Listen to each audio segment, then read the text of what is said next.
Ya, memang ada juga desakan dari pembubaran Pondok Pesantren Al Zaitun ini di Indramayu, Jawa Barat terus berdatangan begitu. Dan di sisi lain juga pemerintah memastikan hak-hak para santri tetap terpenuhi di tengah evaluasi kurikulum dan proses hukum dari Ponpes tersebut.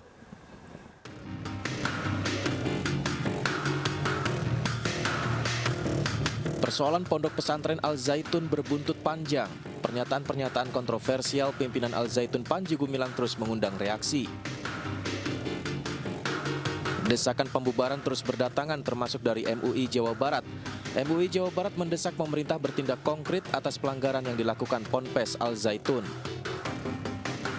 Rekomendasi kita pemerintah supaya segera menangani ya secara konkret apapun yang terjadi pelanggaran di Al Zaitun itu, baik yang menyangkut pemahaman agama maupun yang menyangkut tindak pidana kan gitu, termasuk administrasi penyelenggaraan sistem pendidikan. Bisa direkomendasikan sanksi penutupan mungkin Pak? Iya, betul seperti itu. Iya.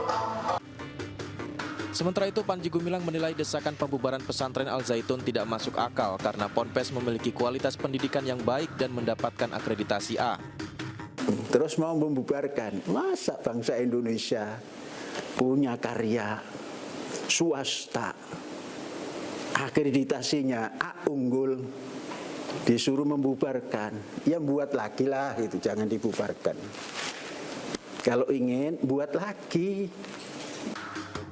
Di sisi lain, pemerintah akan melakukan evaluasi terhadap kurikulum Ponpes Al Zaitun dan memproses dugaan pidana hukum yang dilakukan pimpinannya. Meski demikian, hak santri akan tetap diperhatikan dan Ponpes masih diizinkan menerima pendaftaran. Pondok pesantrennya kita akan evaluasi secara administratif. Ya, tindakan evaluasinya itu apa? Melihat penyelenggaraannya, melihat kurikulumnya, melihat konten pengajarannya dan sebagainya, sehingga hak untuk belajar bagi para santri dan murid-murid di situ tidak akan diganggu, terus berjalan. Katanya masih menerima pendaftaran, silahkan terima pendaftaran karena pondok pesantren itu adalah lembaga pendidikan yang harus kita bina. Tetapi orangnya yang melakukan pelanggaran-pelanggaran hukum ya harus ditindak. Menko PMK Muhadjir Effendi menjelaskan secara tegas bahwa santri yang menempuh pendidikan di Pondok Pesantren Al Zaitun akan tetap mendapatkan haknya.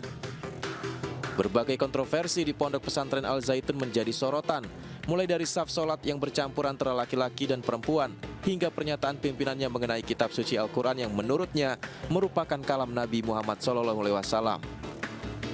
Aksi demo pun dilakukan di pondok pesantren tersebut hingga pemerintah pusat turun tangan. Tim Liputan iNews melaporkan.